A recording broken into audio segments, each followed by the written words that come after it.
كشف حساب محمود الخطيب من 2017 حتى الان، طبعا ما بين خساره القاب وما بين خساره فلوس. احنا خسرانين 25 لقب و250 مليون حتى الان. هتقولي بجد؟ اقول لك والله بجد، احصائيات يا جماعه، احصائيات، يعني انا مش هجيبها من بيتنا.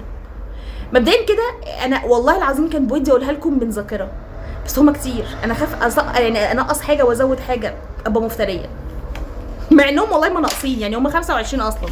مبدئيا كده يا جماعه، قلمنا اللي انا بحبه. مبدئيا كده احنا خسرنا 2 دوري مصري ما خدناهمش. والله هتقولي ليه؟ هقولك معرفش، اسالهم، اسال الاداره. خسرنا 6 كاس مصر. هتقولي ليه؟ هقولك وبرده وربنا ما اعرف، والله وربنا ما اعرف. خسرنا 5 دوري ابطال افريقيا. راحوا فين؟ راحوا لاي حد غيرنا.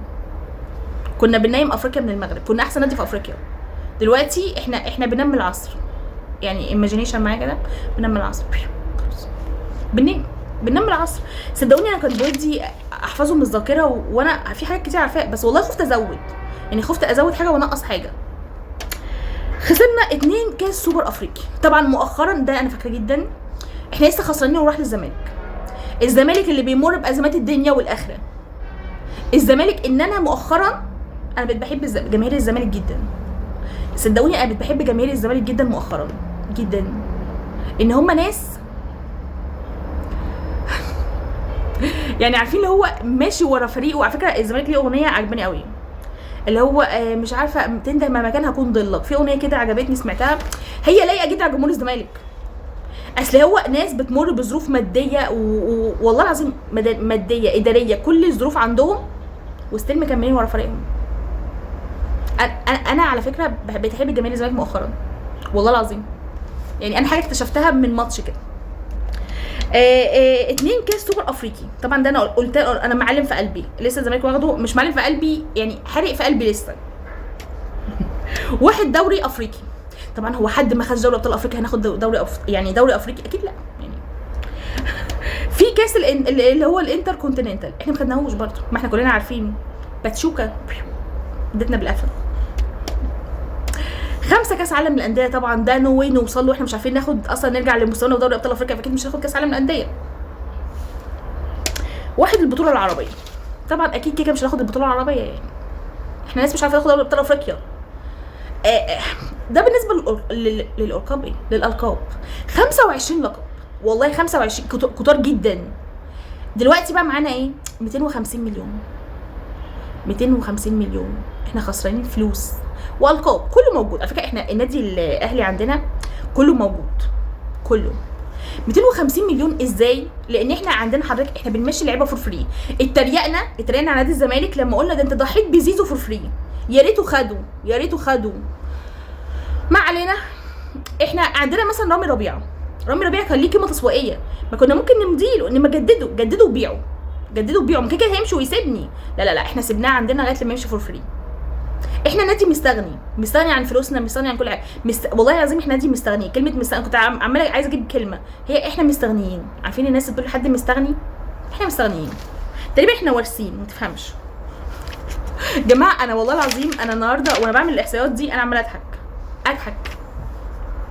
احنا عندنا اولا طبعا رامي ربيعه مشي مجانا، كلنا عارفين، اكيد دي مش معلومه جايباها من بيتنا، كل الناس عارفه. مشي مجانا، قيمته التسويقيه كانت 700,000 دولار، كانت 700,000 يورو، سوري 700,000 يورو. مشي فور فري، راح لعيل اماراتي. مشي مجانا. ما كنت مضيته وخدت انا 700,000 يورو، لا انا همشيه مجانا. عذرا. اكرم توفيق مشي فور فري، قيمته التسويقيه كانت 900,000 يورو. طبعا كلنا بنتكلم في اليورو. ده ما كنت مضيت لاكرم توفيق. وبالمناسبه احنا بنحفى ورا اكرم توفيق دلوقتي، عشان بس ما انساش، احنا بنحفى وراه ليه؟ ما انا اللي مشيته. انا قلت اصلا ما نمشيش اكرم توفيق، لا احنا مشيناه. حاولنا نجيب الونش برداش، حاولنا نجيب حد تاني، الجزار اتصاب.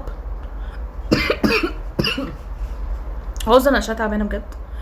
حاولنا نجيب الجزار اتصاب قبل ما يلعب، يعني اتصاب لوحده يعني، وكنا سيبنا اكرم توفيق او كنا مضيناه وبعناه. لا احنا مستغنيين.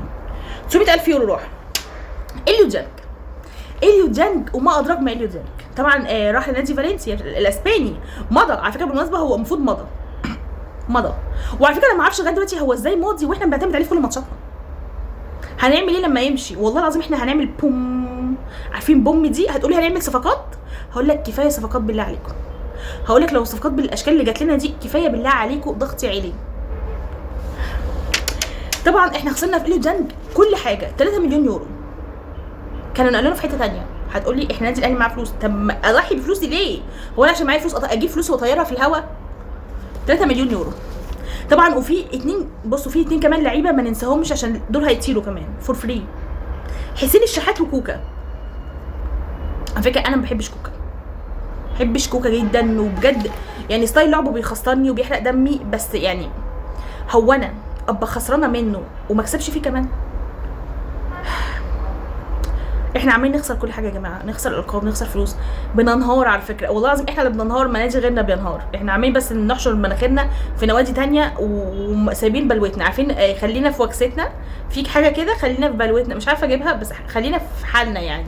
احنا بننهار وفقا لترانسفورت او حاجه ترانسفيرت حاجه كده، هي الرياضيه هي اللي قالت كده، هي اللي قالت ان احنا خسرانين 250 مليون على فكره. يعني انا مش جايباها من بيتنا، وعلى فكره هو تقدروا اصلا تشوفوا قيمه تسويقيه كل دول الناس مشيت واحنا عارفينهم. طبعا كلنا عارفين اللي رامي راح للعين الاماراتي واكرم توفيق راح للشمالي القطري، دي حاجه احنا عارفينها جدا. هتقولوا لي احنا كسبنا ايه؟ في ايجابيات، بس ايجابيات وسلبيات. يعني بصوا، سلبيات ايجابيات، يعني انا مش فاهمه. انا من كتر ما هي، طب والله العظيم انا ممكن اوريكم الصفحه كده دي الايجابيات. خدنا بطولات ايه؟ خدنا 6 دوري، 3 كاس مصر، 7 سوبر مصري، 4 دوري ابطال، 2 سوبر افريقي، 3 برونزيه في كاس العالم للانديه. بس من 2017 حتى الان فريق مصروف عليه. بصوا عشان بس نتكلم، فريق مصروف عليه بس. انتوا احكموا. دي كشف حساب محمود الخطيب رئيس النادي الاهلي. بس انا مش هقول غير كده، غير ان انا ضغطي عالي والله العظيم في الاحصائيات دي. في بطولات كتيره كنت فاكراها عشان عشتها جامد، يعني كنت كبيره، وفي يعني حاجات تانية كنت لسه في المدرسه، يعني كنت لسه صغيره جدا. ارجع واقول ان حرام والله حرام. صفقات زي دي اصلا، حتى الصفقات اللي جات لنا صفقات بايظه. يعني انا شايفه ان زيزو ده خازوق واحنا لبسناه، والله العظيم خازوق. زيزو ده مقلب. يعني انا كنت من الناس اللي بقول بن شرقي ومش عارفه بن شرقي، طب والله ما في زي زيزو مقلب لبسناه بجد وحياه ربنا. يعني انا متغاظه يعني فكره احنا بنتكلم في الصفقات اللي خرجت، احنا خاسرين في الصفقات دي. هات لي حد كده والنبي هيسوق زيزو. يعني زيزو ده لو جيت تسوقه هتسوقه لمين؟ مفيش حد اهبل مفيش حد اهبل اللي هيلبسه غيرنا. سبعه لسه حد كان بيتكلم كاتب لي كومنت بيقول لي اكني الزملكاويه، والله حد كاتب لي كومنت بيقول لي اكني الزملكاويه ضحكوا علينا في زيزو. ازاي بقى ضحكوا علينا؟ كاتب لي والله كده بيقول لي اكنهم هم اللي قعدوا يمجدوا فيه عشان احنا يحلف علينا ونشتريه ونلبس احنا المقلب. عمو انت بتفهم، حضرتك انت بتفهم والله. احنا لبسنا المقلب، راجل كبير في السن والله كده معلش كاتب لي كومنت، انت بتفهم والله. احنا لبسنا المقلب، هات لي كده حد هيشتريه. مفيش حد، فكره مفيش حد اهبل هيشتريه. زيزو اللي هو ما بيعملش حاجه طول الماتش، مفيش، ما بيعرفش يعمل التحام، ما بيعرفش يعدي مان تو مان، ما بيعرفش يعمل. هتقول لي ده بيعمل عرضيه في 10 ماتشات، مين اهبل هيدفع فلوسه في كل ده؟ مفيش حد. في ناس على فكره، في لعيبه كده تحس انك لبستها ما بتعرفش تسوقها. فلنا الله في اللي جاي. بس كده يا جماعه.